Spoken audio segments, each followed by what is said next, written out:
வணக்கம். இன்றைய வகுப்புல நம்ம எத பார்க்க போறோம் அப்படின்னா, 6த் இயல் 1ல இருக்க உரைநடை பகுதி தான் பார்க்க போறோம். வளர் தமிழ்.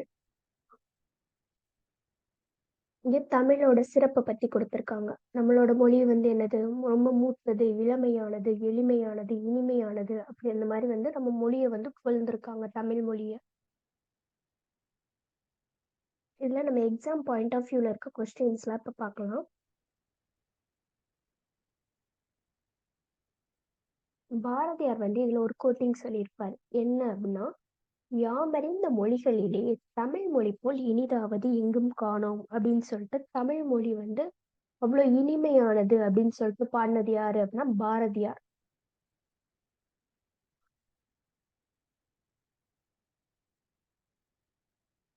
நெக்ஸ்ட் இன்னொரு லைன் சொல்லியிருக்காரு. என்ன பாரதியாரே இன்னொரு லைன் சொல்லியிருக்காரு. என்ன அப்படின்னு பார்த்தா, என்று பிறந்தவள் என்று உணராத இயல்பினலாம் எங்கள் தாய் அப்படின்னு சொல்லியிருக்காங்க.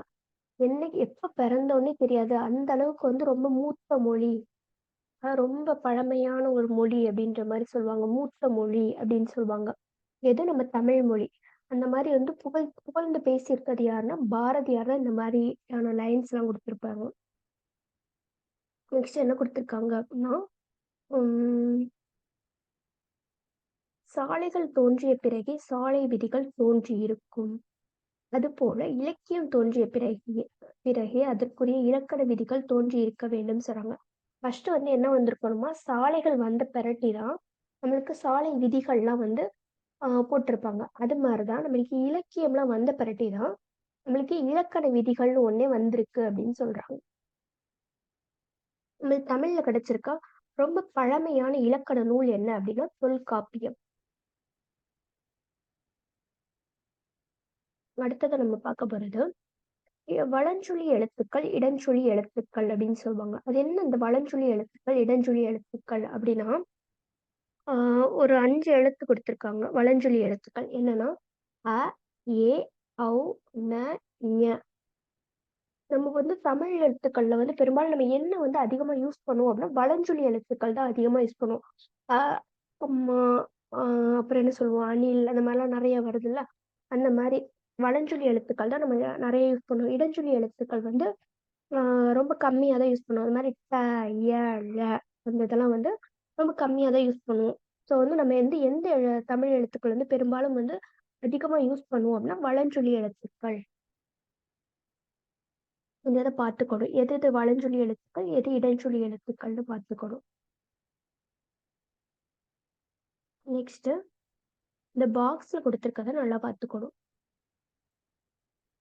சொல் முதலில் ஆளப்படும் இலக்கியம். ஃபர்ஸ்ட் இந்த தமிழ் அப்படின்ற சொல் எதுல எந்த இலக்கியத்துல ஃபர்ஸ்ட் வந்தது அப்படின்னா, தமிழ் அப்படின்றது தொல்காப்பியம் அப்படின்ற ஒரு இலக்கிய இதுல தான் வந்திருக்கு. தொல்காப்பியத்துல தான் தமிழ் அப்படின்ற ஒரு சொல்ல கையாண்டிருக்கு. அது எந்த வரிகள்ல அப்படின்னு பார்த்தா, தமிழ் என் கிளவியும் அதனோரற்றே. இந்த கிளவின்னு வந்தாலே மோஸ்ட்லி தொல்காப்பியம் தான் வரும். இப்ப இதுல சொல்லியிருக்கிறது இப்ப இப்படி கேட்கலாம். மேற்கோள் கொடுத்து, இது எந்த இலக்கிய இதுல வரும்? அதாவது எந்த நூல் அப்படின்னு கூட கேட்கலாம். இப்ப அடுத்து என்ன குடுத்துருக்காங்க? தமிழ்நாடு அப்படின்ற வார்த்தை எதுல இருந்து வந்திருக்குன்னு கேட்டிருக்காங்க. ஃபர்ஸ்ட் நமக்கு எதுல இருந்து வந்தது? தமிழ்நாடு அப்படின்ற வார்த்தைனா, சிலப்பதிகாரத்துல இருந்து தான் வந்திருக்கு. சிலப்பதிகாரத்துல அதுவும் சிலப்பதிகாரத்துல 3 காண்டங்கள் இருக்கு. அந்த 3 காண்டங்கள்ல வஞ்சிக் காண்டம் அப்படின்ற ஒரு காண்டத்துல இருந்து வந்தது தான் இந்த தமிழ்நாடு அப்படின்ற ஒரு சொல். இந்த லைன்ஸ் பார்த்தோம்னா, "இமிழ் கடல் வேலியை தமிழ்நாடு ஆக்கிய இது நீ கருதினை ஆயின்" அப்படின்னு சொல்லிட்டு சொல்லியிருப்பாங்க. இது இந்த லைன்ஸ் எந்த இதுல இடம்பெற்றிருக்கு? எந்த நூல்ல இடம்பெற்றிருக்கு அப்படின்னு கேட்டா, சிலப்பதிகாரத்துல அதுவும் வஞ்சிக் காண்டத்துல இடம்பெற்றிருக்குன்னு நமக்கு தெரியணும். என்ன சொல்னா? தமிழ்நாடு அப்படின்ற சொல்லு. அடுத்து தமிழன் அப்படின்னு சொல்லுவோம். நம்ம அவன தமிழன் தமிழன் சொல்லுவோம். ஆக்சுவலா இந்த தமிழன் அப்படின்ற சொல் எதுலருந்து வந்தது அப்படின்னா, ஃபர்ஸ்ட்டு எதுலருந்து எந்த இலக்கியத்துலருந்து ஃபர்ஸ்ட் சொன்னாங்க அப்படின்னா, ஆ தேவாரம் அப்படின்ற ஒரு இதுலருந்து. தேவாரம் மூவர் பாடியிருக்க 3 பேர் பாடியிருக்காங்க. மூவர் பாடிய தேவாரம்னு சொல்லுவோம். யார் யாரு? திருஞான சம்பந்தர், ஆ திருநாவுக்கரசர், சம்பந்தர். சம்பந்தர் தான் திருஞான சம்பந்தர், திருநாவுக்கரசர், இன்னொரு ஆள் வந்து யாருன்னா சுந்தரர் வருவாரு. சாரி தப்பா சொல்லிட்டேன். சுந்தரர். ஓகே. அப்ப இந்த அப்பர் அப்படின்னு சொல்லப்படுறவர் யாரு அப்படின்னா திருநாவுக்கரசர். என்ன குடுத்துருக்காங்க? தமிழன் கண்டாய் அப்படின்ற மாரி. முன்னாடி ஏதோ ஒரு லைன் வருது. அதோட சேர்ந்து தமிழன் கண்டாய் அப்படின்னு சொல்லிட்டு திருத்தாண்டகம் அப்படின்ற ஆ ஒரு இதுல வந்து சொல்லியிருக்காங்க. ஒரு நூல்ல. திருத்தாண்டகம்னு கூட சொல்லுவாங்க இத வந்து. ஓகேவா? தாண்டக வேந்தர்ன்னு கூட சொல்லுவாங்க. யார? திருநாவுக்கரசர. அப்ப அவர் தான் அப்பர்ன்னு அழைக்கப்படுறாரு. தாண்டக வேந்தர்ன்னு அழைக்கப்படுறாரு. அப்ப இப்படி ஞாபகம் வச்சுக்கோ நம்ம திருத்தாண்டகம். இந்த திருத்தாண்டகத்துல என்ன லைன் வந்திருக்கு? அ முன்னாடி ஒரு லைன் குடுத்து தமிழன் கண்டாய் அப்படின்னு சொல்லிட்டு, தமிழன் அப்படின்ற ஒரு சொல் வந்து ஃபர்ஸ்ட் ஆளப்பட்ட இலக்கியம் என்னன்னா, தேவாரம் தான். அடுத்து சீர்மை மொழி அப்படின்னு சொல்றாங்க. அது என்ன சீர்மை மொழி அப்படின்னா, ஒழுங்குமுறை. சீர்மை அப்படின்னா என்னன்னா, ஒழுங்குமுறை. இதுல வந்து உயர்திணை, அஃறிணைன்னு சொல்லிட்டு தமிழ்ல 2 வகையான திணைகள வந்து பேசுவாங்க. உயர்திணை அதோட எதிர்ச்சொல்ல வந்து எப்படி சொல்லுவோம் நம்ம? அஃறிணைன்னு சொல்லுவோம். உயர்திணை, அஃறிணைன்னு தான் சொல்லுவோம். என்னைக்குமே நம்ம தாழ்திணைன்னு சொல்ல மாட்டோம். அதோட ஆப்போசிட்.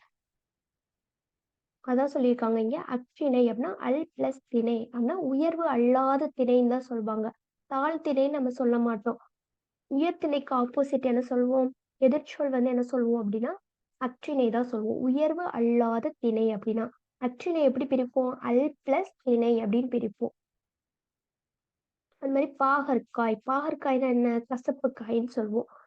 ம் அதாவது கசப்பு சுவை உடையதுன்னு சொல்லுவோம். கசப்பு காய்ன்னு சொல்ல மாட்டோம். கசப்பு சுவை உடையதுனால அத வந்து என்னன்னு சொல்றோம்? அ பாகற்காய்ன்னு சொல்றோம். அதாவது பாகு பிளஸ் அல் பிளஸ் காய். பாகற்காய பிரிச்சோம்னா எப்படி? பாகு பிளஸ் அல் பிளஸ் காய். அந்த மாரி வந்து ஒழுங்குமுறையா இது பண்ணியிருக்கனால, தமிழ என்னன்னு சொல்றாங்க? ஒரு சீர்மை மொழின்னு சொல்லியிருக்காங்க. அது மட்டும் இல்லாம மேல நம்ம படிச்சோம்ல, இது மாரி எளிமையா இருக்கு. இந்த வார்த்தைகள்லாம் எளிமையா இருக்கு. ஸோ வந்து தமிழ் மொழி வந்து ஒரு எளிய மொழின்னு சொல்றாங்க. அடுத்து என்ன சொல்றாங்க? தமிழ் மூத்த மொழின்னு சொல்றாங்க. அடுத்து குமரிக்கண்டம் தோன்றிய நாள் முதல் வந்து குமரிக்கண்டத்த தோன்றதுக்கு முன்னாடியே வந்து நம்ம தமிழ் மொழி இது பண்ணனால, அத மூத்த மொழி அப்படிலாம் சொல்றாங்க. அடுத்ததா வளமை மொழின்னு சொல்றாங்க. ஏன் அப்படி சொல்றாங்க அப்படின்னா, தமிழ்ல வந்து நெறைய வந்து அ நூல்கள் வந்துருச்சு. அத பாத்தோம்னா தொல்காப்பியம், நன்னூல் இந்த மாரி இலக்கண நூல்கள் வந்து நெறைய வந்திருக்கு. இப்ப வந்து எது இலக்கண நூல்கள் நல்லா பாத்துக்கணும். நன்னூலும் ஒரு இலக்கண நூல் தான். அது மட்டும் இல்லாம, இலக்கிய நூல்களும் நெறைய இருக்கு. சங்க இலக்கிய நூல்கள். என்னென்ன சங்க இலக்கியம் சொன்னாலே நம்ம 8 தொகை 10 பாட்டு தான் சொல்லுவோம். இது மாரி நெறைய வந்து தமிழ் மொழியில வந்து நெறைய இலக்கண, இலக்கிய இதெல்லாம் வந்து நூல்கள்லாம் வந்து வந்திருக்கு. அதுக்கடுத்து திருக்குறள், நாலடியார் இதெல்லாம் அறநூட்கள்னு சொல்லுவோம். அது மாரி சிலப்பதிகாரம், மணிமேகலை இத வந்து என்னன்னு சொல்லுவோம்? காப்பியங்கள்னு சொல்லுவோம். இதுல பிரிப்பாங்கள்ல ஐம்பெருங்காப்பியம், ஐஞ்சிறுகாப்பியம்னு. அது மாரி சிலப்பதிகாரம், மணிமேகலை என்னன்னா காப்பியங்கள். இது எல்லாமே என்னவா இருக்கு? இலக்கிய, இலக்கண வளம் நிறைந்ததா இருக்கு அப்படின்னு சொல்றாங்க. அது மாரி இதுக்கு நெறைய பேர் வந்து வைப்பாங்க. ஓகேவா? ஒரு சொல் இப்போ ஒரு பூ அப்படின்னு எடுத்துக்கிட்டா, அதுக்கு நெறைய வந்து பேர் வைப்பாங்க. அதனால தான் அத வந்து வளமை மிக்கதுன்னு சொல்றாங்க தமிழ் மொழி. என்னென்ன அப்படின்னு பார்த்தோம்னா, பூவுல வந்து 7 நிலைகள் இருக்கு. என்னது? அது பூ வந்து அ தோன்றது முதல் அது உதிர் உ உதிர்ற வர வந்து அதுக்கு நெறைய பேர் இருக்கு. என்னென்ன அப்படின்னு பார்த்தோம்னா, அரும்பு, மொட்டு, முகை, மலர், அலர், வி, செம்மல். இத வந்து வரிசைப்படி கேட்கலாம். வரிசைப்படி கேட்கலாம். அரும்புக்கு அப்புறம் என்ன சொல்லணும் அப்படின்னா, மொட்டு, முகை, மலர், அலர், வி, செம்மல்ன்னு சொல்லணும்.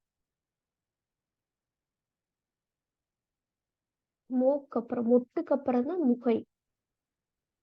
ஓகே. பூவோட 7 இலைகள் பார்த்தாச்சு.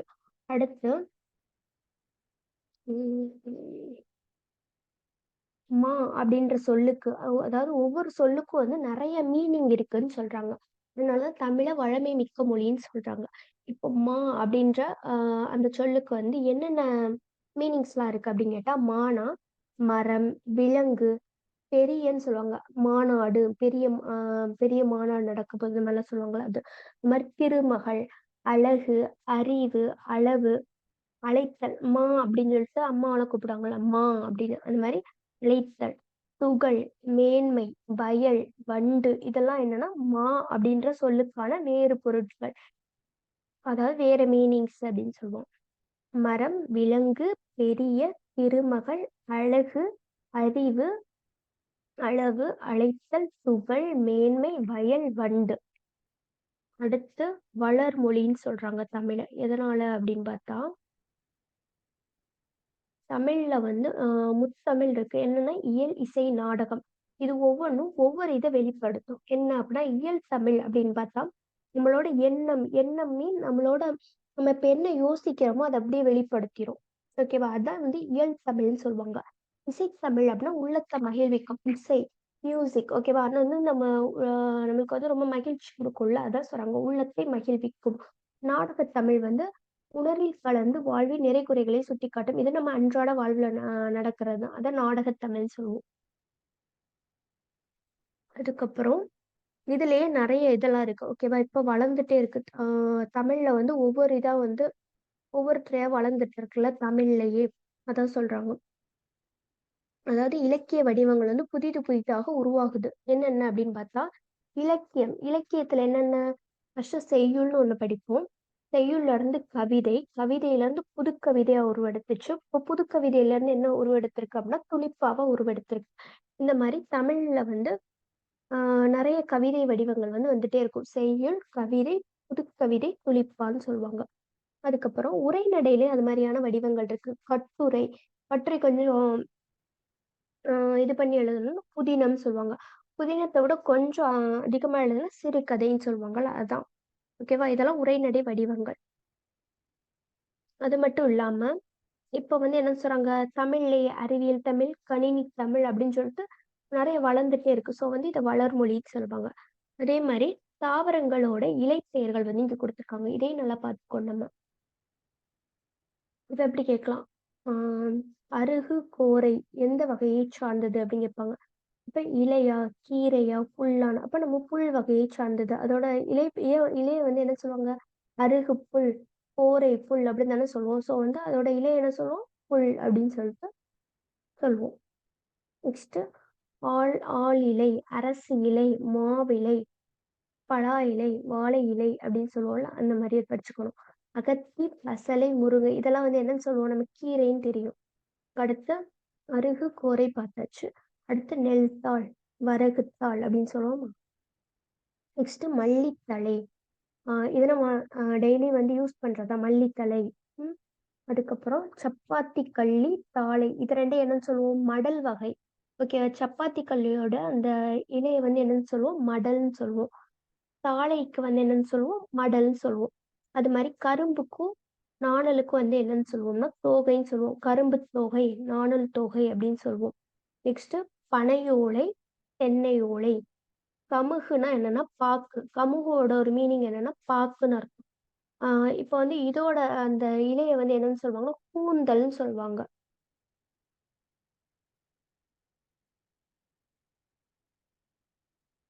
வேற என்ன சொல்லியிருக்காங்கன்னா, புதுமை மொழின்னு சொல்லியிருக்காங்க தமிழ. ஏன் அப்படின்னு கேட்டா, இப்ப அறிவியல் தொழில்நுட்பத்துக்கு ஏத்த மாதிரி வந்து ரொம்ப புதுசு புதுசா வந்து கலைச்சொற்கள்லாம் நெறைய வருது. ஸோ வந்து இத வந்து இணையம் சொன்னோம்னா என்னது? இன்டர்நெட். முகநூல்னா என்னன்னா Facebook. புலனம்னா WhatsApp. குரல் தேடல்னா வாய்ஸ் சர்ச். ஓகேவா? இதுக்கு நெறைய தமிழ்ல வருதுல்ல. இப்ப இங்கிலீஷ் வார்த்தைகளுக்குலாம் தமிழ்ல வருதுல்ல. ஸோ வந்து இத வந்து புதுமை மொழின்னு சொல்றாங்க. தேடுபொறினா சர்ச் இன்ஜின். செயலினா அப்ளிகேஷன், ஆப்ன்னு சொல்லுவோம். தொடுதிரை அப்டின்னா டச் ஸ்க்ரீன். இதுக்கும் நமக்கு தெரியும். செய்தித்தாள்னா நியூஸ் பேப்பர். வானொலினா என்ன? ரேடியோ. தொலைக்காட்சினா டெலிவிஷன். இந்த மாரி வந்து அதுக்கு தமிழ் நேம் வருதுல்ல. ஸோ வந்து இத வந்து புதுமை மொழின்னு சொல்றாங்க. இந்த மாரி நெறைய வந்துட்டே இருக்கு இப்ப. அது மாரி தமிழ் எண்கள் வந்து கேட்பாங்க. தமிழ் எண்கள். 1க்கு வந்து என்னன்னா, க அப்படின்ற ஒரு தமிழ் எண் குடுத்துருக்காங்க. 2க்கு அது மாரி போட மாட்டாங்க. ஓட கொஞ்சம் ஒரு மாரி வெட்டி எழுதியிருக்காங்க. இப்ப இத எப்படி ஞாபகம் வச்சுக்கலாம் அப்படின்னா, 1லருந்து 10 வர கடலை உருண்டையை ஞனம் சமைத்து ருசித்து சாப்பிட்டான் என அவன் கூறினான் அப்படின்னு சொல்லுவாங்க. இப்ப இந்த இடத்துல 1க்கும் 0க்கும் என்ன கான்னு வருது. அப்ப கானா 1. 0வ அப்படியே போட்டுக்கணும் இந்த இடத்துல. என்ன இன்னொரு தடவ கூட சொல்றேன். தமிழ் எண்கள் கடலை உருண்டையை ஞனம் சமைத்து ருசித்து சாப்பிட்டான் என அவன் கூறினான். அப்படின்னு ஞாபகம் வச்சுக்கணும். அந்த தமிழ் எண்கள் வந்து அப்படி வரிசையா எண்ணிட்டு வரணும். கடலை, அப்போ உருண்டைன்னா அந்த மாரி இருக்கா? ஸோ வந்து இது 2 ஞனம்னா 3 சுவை சமைத்து ஓகேவா? ஃபர்ஸ்ட் வந்து சமைத்து இப்படி தானே போடுவோம். அத கொஞ்சம் மேலாக்குனா 4 அதுக்கடுத்து ருசித்து மாரி வருதா? இது 5 அடுத்து சாப்பிட்டான் அந்த அப்படின்னு வருதா? துணை எழுத்து வருதா? ஸோ வந்து இது 6ன்னு வச்சுக்கணும். எனனா 7 அதுக்கடுத்து அவனுக்கு வருதா? 8 அதுக்கடுத்து கூறினான் அப்படின்னு மாரி வருதா? ஸோ இது 9 10க்கு அந்த இத அப்படியே போட்டுறணும்.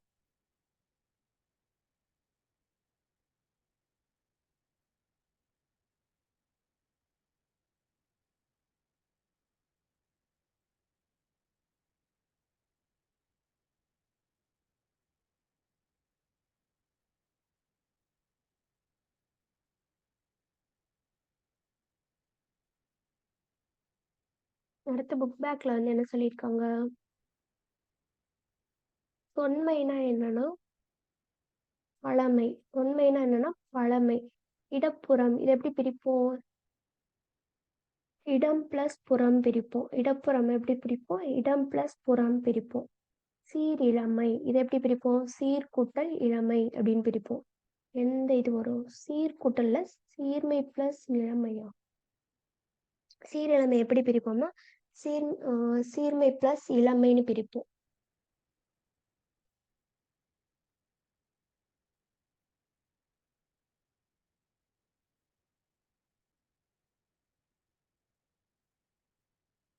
நெக்ஸ்ட் சிலம்பு பிளஸ் அதிகாரத்தை எப்படி பிரிப்போம் அப்படின்னா சிலப்பதிகாரம் அப்படின்னு பிரிப்போம். இப்ப சிலப்பதிகாரத்தை எப்படி பிரிப்போம்? சிலம்பு பிளஸ் அதிகாரம். கணினி தமிழ் எப்படி பிரிப்போம்னா கணினி தமிழ் எப்படி சேர்த்து எழுதணும் அப்படின்னா கணினி தமிழ் அப்படின்னு எழுதணும். இது வந்து நெக்ஸ்ட் தமிழ் மொழி போல் இனிதாவது எங்கும் காணோம் என்று பாடியவர் யாரு? பாரதியார். மா என்னும் சொல்லின் பொருள் என்னன்னு கேட்டிருக்காங்க. மானா என்ன படிச்சோம்? இந்த நாள்ல விலங்கு தானே படிச்சோம். ஸோ அதை எழுதணும். நெக்ஸ்ட் நாம் சிந்திக்கவும் சிந்தித்ததை வெளிப்படுத்தவும் உதவுவது என்னன்னா மொழி. தமிழில் நமக்கு கிடைத்துள்ள மிக பழமையான இலக்கண நூல் வந்து தொல்காப்பியம். மொழியை கணினியில் பயன்படுத்த வேண்டுமெனில் அது டேஷ் அடிப்படையில் வடிவமைக்கப்பட வேண்டும். எதோட இதுல வந்து வடிவமைக்கப்படணும்? எண்களோட அடிப்படையில நம்பர்ஸோட அடிப்படையில அது வடிவமைக்கப்பட வேணும்னு சொல்றாங்க.